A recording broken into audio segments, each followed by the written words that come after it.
Hello students. सो इस video में हम बात करेंगे रिएक्ट कंपोनेंट में कंडीशनल स्टेटमेंट्स के बारे में, ऑपरेटर्स के बारे में और लास्ट में लिस्ट के बारे में। सो हम वापस अपने प्रोजेक्ट में आ जाते हैं जहाँ पे हम पहले कंडीशनल स्टेटमेंट यूज़ करेंगे।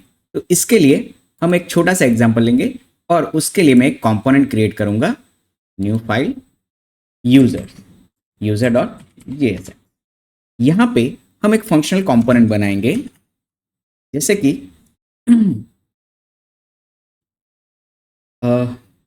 फंक्शन यूजर और इसके अंदर हम लिखेंगे। अब फंक्शन कंपोनेंट बना है तो इसे एक्सपोर्ट भी कर देते हैं, एक्सपोर्ट डिफॉल्ट और here ever component function component. अब मैं चाहता हूं कि यहाँ पे एक वेरिएबल हो इज, इसे बंद कर देते हैं, इज लॉग, और ये एक बुलियन वेरिएबल है। बुलियन वेरिएबल की मैं बाय डिफॉल्ट वैल्यू रखता हूँ फॉल्स, कि अगर यहाँ पे इफ इज लॉग्ड अगर नहीं है, if user is not logged in, that means, तो यहाँ पे एक वेरिएबल ले लेता हूं मैं, where content is equal to, अभी के लिए ब्लैंक ही रख दें या फिर यहाँ पे छोड़ देते हैं इसको और यहाँ पे कंटेंट लिखते हैं, content is equal to h1 tag please log in. Okay, और एल्स पार्ट में हम लिखते हैं content, oops, again h1 tag welcome user. Okay, so यहां पे हम रिटर्न करेंगे, return our content, save it.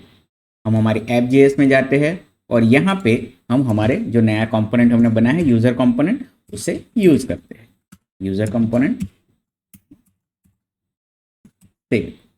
Okay, तो यहाँ पे हमने अभी कुछ भी डेटा नहीं भेजा है, हमने यहाँ पे इज लॉग्ड इन को नहीं कोई पास किया है, इसीलिए वो बाय डिफॉल्ट फॉल्स ले रहा है। तो अगर फॉल्स है तो यहाँ पे ये बन जाएगा ट्रू, क्योंकि हमने आगे नॉट लगाया है। तो इसीलिए मेरा कंटेंट हो जाएगा प्लीज लॉग इन, जो हमें रिटर्न कर रहा है। सो अगर मैं यहाँ से अगर इज लॉग्ड इन पास करूं, is log is equal to true, मुझे इसे कर्ली ब्रेस में लिखना पड़ेगा और सेव करेंगे, तो यहाँ पे हमारा हो गया वेलकम यूजर। सो इस तरीके से हम हमारे कंपोनेंट में कंडीशनल स्टेटमेंट्स को यूज कर सकते हैं। अब आप चाहो तो ऐसे भी लिख सकते हो या आप चाहो तो इसे रिटर्न में भी लिख सकते हैं। जैसे कि एक और एग्जांपल ले लेते हैं, यहाँ पे मैं रिटर्न में चाहता हूं कि रिटर्न में ये चेक करे कि, से भी निकाल देते, if is logged in, is logged, तो वो रिटर्न करे, return h1 tag hello user, else return h1 tag please log in. Okay, so अगर ऐसे करूंगा तो भी चलेगा, लेकिन हमें यहां मल्टीपल टाइम रिटर्न्स करना होगा। तो हम लोग इफ एल्स को हमारे रिटर्न से पहले भी लिख सकते हैं या उसके अंदर भी लिख सकते हैं। सो ये हुआ हमारे कंडीशनल स्टेटमेंट के बारे में। अगर मैं ऑपरेटर यूज करना, जैसे कि हम यहाँ पे चाहते हैं कि यूजर लॉग्ड इन है और उसका टाइप एडमिन है, तो हेलो यूजर की जगह हेलो एडमिन आना चाहिए। तो यहाँ पे हम क्या कर सकते हैं कि हम यहाँ पे ऑपरेटर है, यहाँ आगे लगा देते हैं एंड, और यहाँ पे लिखते हैं टाइप इज इक्वल एडमिन। तो ये क्या करेगा कि इज लॉग्ड इन चेक करेगा और type is equal to admin है कि वो भी चेक करेगा, लेकिन यहाँ पे टाइप इसे नहीं मिलेगा। क्यों? क्योंकि हमने पैरामीटर में यहाँ पास नहीं किया है, तो हम टाइप को भी पास कर देते हैं। तो अब अगर इज लॉग्ड इन है और मेरा टाइप एडमिन है, then it will print hello admin. Okay, और यहाँ पे मैं एल्स के आगे एल्स भी लिख देता हूँ, एल्स इफ सिर्फ लॉग्ड इन है, is logged, in that case आपको प्रिंट करना है हेलो यूजर। सो अगर मैं लॉग्ड इन हूं और मेरा टाइप एडमिन है तो it will print hello admin. अगर मैं लॉग्ड इन हूं और यहाँ पे टाइप कुछ भी और है एडमिन के अलावा, it will print hello user. और अगर मैं लॉग्ड इन हूं नहीं हूं, फॉल्स है, it will print please log इन। तो इस तरीके से हम कंडीशनल ऑपरेटर, कंडीशनल स्टेटमेंट्स और उसके अंदर ऑपरेटर्स यूज कर सकते हैं।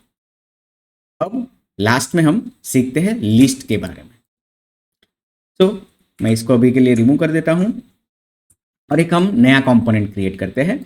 नया कंपोनेंट एक टू डू लिस्ट करते हैं, to do list dot JSX।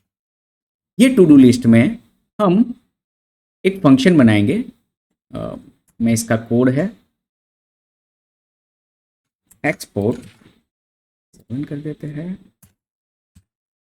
To do list. Okay, ये टू डू लिस्ट कुछ टू डू टास्क को कंटेन करेगा। तो यहां पे एक एरे बनाया हमने टास्क, ये सिंपल एक जेसन एरे है जिसमें मल्टीपल ऑब्जेक्ट्स है, ID, title and completed.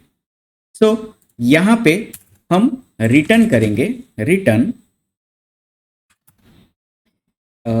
Div के अंदर एक ले लेते हैं इसको, और यहाँ पे H1 में लिखते हैं पहले टू डू लिस्ट, और इसके अंदर हम इटरेट करेंगे। इटरेट करने से पहले मैं इसको यूएल के अंदर रैप कर देता हूँ। मैं चाहता हूँ कि सारे टू डू टास्क मेरे यूएल के अंदर आए, और यहाँ पे हम जो ऊपर वाला टास्क एरे है उसे इटरेट करते हैं। तो इटरेट करने के लिए मैं कर्ली ब्रेस, एक्सप्रेशन को आपको इवेल्यूट करना है तो उसे कर्ली ब्रेस में लिखना पड़ेगा। तो मैं कर्ली ब्रेस में लिखता हूँ टास्क, जो भी हमारा ऊपर वेरिएबल है टास्क डॉट मैप। तो map is a JavaScript function which will iterate each and every value of this array. Okay, तो टास्क इसके ऊपर वो मैप करेगा, इटरेट करेगा, और उसके बाद एक एक करके वैल्यू टास्क में डालेगा, और उस पे हम एक फंक्शन कॉल करेंगे। तो ये है एक एरो फंक्शन।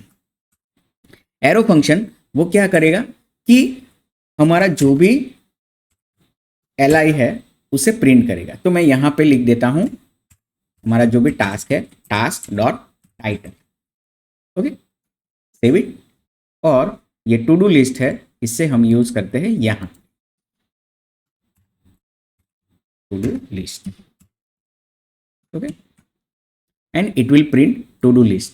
तो यहां पे ये क्या प्रिंट किया इसने, पहले H1 प्रिंट किया, फिर UL प्रिंट करके उसने सब पे लूप चलाया, और लूप चलाने के बाद हर एक li को उसने प्रिंट किया। अब यहाँ पे तो हम li को ऐसे प्रिंट कर रहे हैं, लेकिन अगर आप चाहो तो इसके लिए एक सेपरेट कंपोनेंट दूसरा एक बना सकते हो, जैसे कि फंक्शन आइटम और उसके अंदर टास्क। और ये क्या करेगा, सिर्फ li को ही रिटर्न करेगा। It will return li,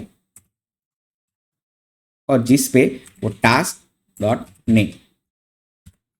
okay, and यहां पे जो लिखा है हमने li, इसकी जगह मैं लिखूंगा आइटम, हमारा जो भी नया कंपोनेंट हमने क्रिएट किया है आइटम, और उसमें मैं टास्क को भेजूंगा task is equal to task. Oops, what we did, जो भी एक्सप्रेशन हमें लिखना है उसे कर्ली ब्रेस में लिखना पड़ेगा। Okay, so right now it is not printing task name because task name नहीं है, टास्क टाइटल है। Okay, so it will printing the task title. अभी जब भी आप इटरेट कर रहे हो, सो इटरेशन के वक्त वो क्या करेगा, हर एक कंपोनेंट को बार बार यूज करेगा। तो जब भी इटरेशन में आप अगर कोई से कंपोनेंट को यूज करें तो आपको इटरेशन के साथ साथ उसको एक की भी देनी पड़ेगी। जैसे कि यहाँ पे हम की देते हैं, तो यहाँ पे टास्क का जो आईडी है टास्क डॉट आईडी, सो हम लोग की भी दे सकते हैं। अब यहाँ पे मैं चाहता हूं कि ये जो li है इसके पीछे अगर टास्क यहाँ कंप्लीटेड है, इफ इट इज कंप्लीटेड, तो पीछे राइट की साइन आए, या फिर अगर कंप्लीट नहीं है इन दैट केस तो हम लिखते हैं यहाँ पे वापस एक्सप्रेशन टास्क डॉट कंप्लीटेड। अगर कंप्लीटेड है तो हम यहाँ पे टर्नरी ऑपरेटर यूज करेंगे कि अगर कंप्लीटेड है तो यहाँ पे मैं एक इमोजी है वो इमोजी ले लेता हूँ, ग्रीन साइन वाला, ओके। या फिर आप डन या नॉट डन भी लिख सकते हो। और अगर फॉल्स है, कंप्लीटेड नहीं है, इन दैट केस